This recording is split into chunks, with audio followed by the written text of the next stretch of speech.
to Heart is offering you what we are calling a few-minute warming.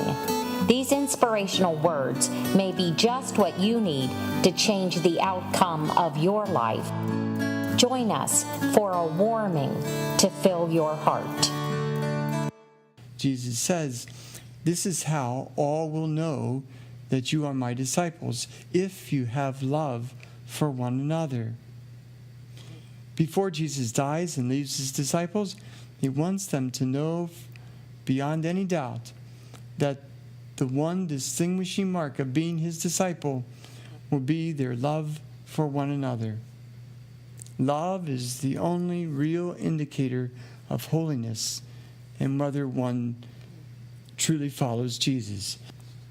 I suppose nothing says it better than a story of how one who is a modern-day follower of Jesus exemplifies that self-sacrificing love. This story I'm about to share with you was some years ago recorded in Reader's Digest. It was a story about a baby boy born in a Milwaukee hospital. The baby was blind, mentally retarded, and had cerebral palsy. He was little more than a vegetable that didn't respond to sound or touch or any notable human encounter. So his parents abandoned him there at the hospital. The hospital didn't know what to do with the baby until someone who worked there recalled Mary Lemke, a 52-year-old nurse who lived nearby. She had raised 5 children of her own, and she had known how to care for such a child. She asked Mary herself to take care of the infant, saying, "He will probably die young." So Mary Lemke responded, saying, "I will accept this child, and I will take care of him and hope and pray to God that he will not die young. In fact, that he will live a happy life as long as God intends." Mary called this child Leslie. Now, it was not easy to care for him. Every day, in fact, she would massage the baby's, that is Leslie's, entire body. And she would pray over him. And she would cry over him. And she would place her hands over him, asking for a miracle. One day, someone said to her, "Why don't you put the child up to an institution? You're wasting your life." And as Leslie grew, so did Mary's problems grow to keep him from falling over. Years passed, 5, 10, and 15 years. It wasn't until Leslie had turned 16 years old that Mary was able to teach him how to stand on his own, alone. All this time, he didn't respond to her. Yet, all this time, Mary continued to love him and to pray over him. She would even tell him stories about Jesus, even though he didn't seem to hear her or understand her.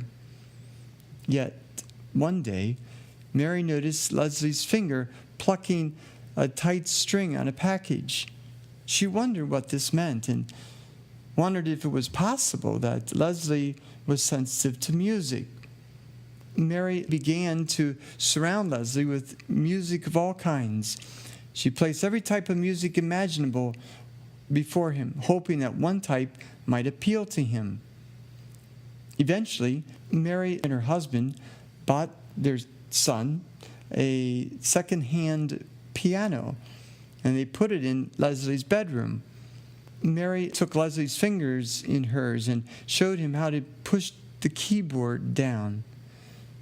And this didn't seem to make any sense to him either.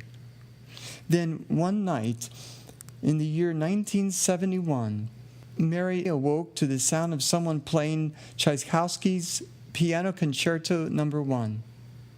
She shook her husband, woke him up, and asked him if he had left the radio on. He said he didn't think so, but they decided they better check it out. What they discovered was beyond their wildest imagination. Leslie was sitting there at the piano, smiling and playing it by ear all by himself. It was too incredible to be true. Leslie had never gotten out of bed alone before. Leslie had never seated himself at the piano before. Leslie never struck a piano key on his own before. And now he was playing by himself at the piano keys so beautifully. Mary dropped to her knees and said, "Dear God, I thank you. You truly have heard our prayer for Leslie." Soon Leslie began to live at the piano. He played classical music. He played country western music. He played gospel music. He even played rock music. Can you imagine how absolutely incredible this seemed? All the music Mary had played for him over the years was stored in his brain and was now flowing out through his hands into the piano. Incredible.